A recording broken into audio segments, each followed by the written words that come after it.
One of the most curious cases I've seen for a while is by some organization, some local organization that helps recovering drug addicts, alcohol addicts, money gambling addicts, etc., get a better life.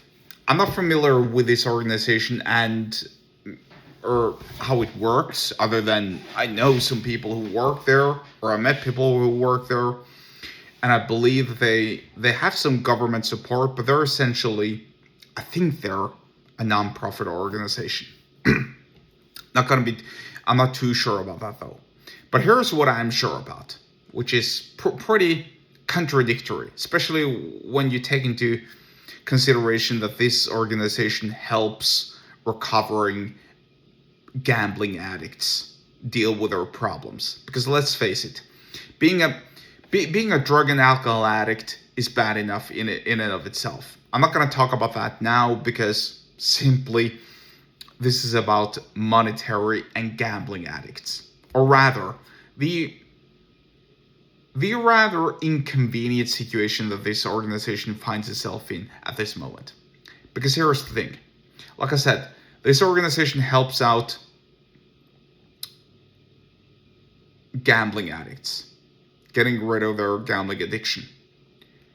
The organization also organizes lotteries or sweepstakes or whatever it is, some sort of a lottery or some types of lotteries, which is effectively a money game.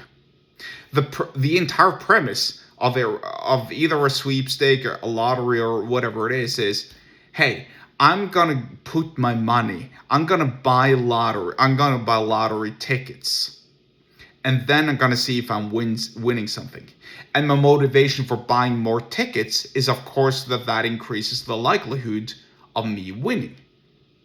Now, it doesn't matter so much whether it is a bag of chips or some candy, or I don't really know.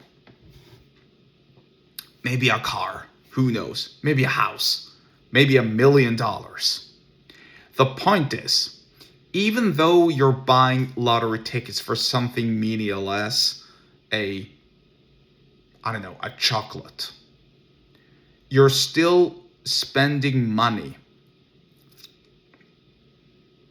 where the motivation is that you may win something.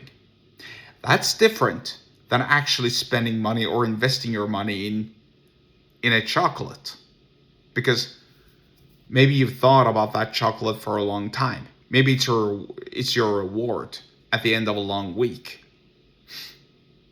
But buying lottery tickets because you think it's fun, because you like the excitement of winning, that's different. And when you're an organization that deals with people who struggle with addiction, I mean, it's kind of like offering alcohol addicts a free drink. You can't do that. You know, when you're helping out recovering alcohol addicts, beat their addiction, you can't give them beers or drinks or cocktails, whatever, because obviously it's gonna cost them. Quite likely, it's gonna cost them to find back to their old ways, which is exactly what we're doing. Which is exactly what it's all about not doing.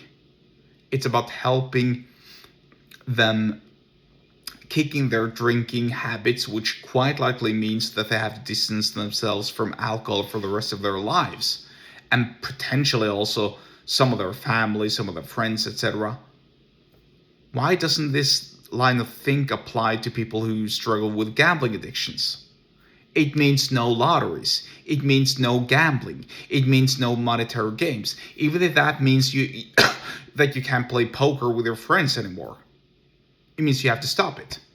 And so now you have this organization that's saying that they're gonna help you, but on the side they're gonna make more.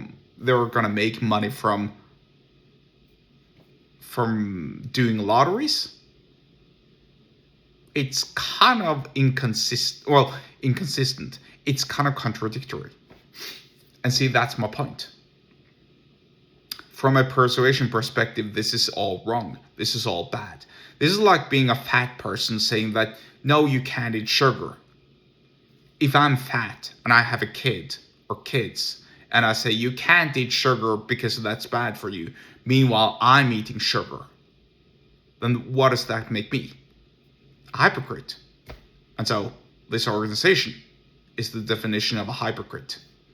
And hypocrisy doesn't make for good persuasion. Hypocrisy, or rather, hypocrisy makes for persuasion the other way around. Think about it. If you want to learn more about sales and persuasion and get the opportunity to buy an ad spot or two, get on my publisher list. The link to do so is in the episode description wherever you're watching and or listening to this, and I'll see you there.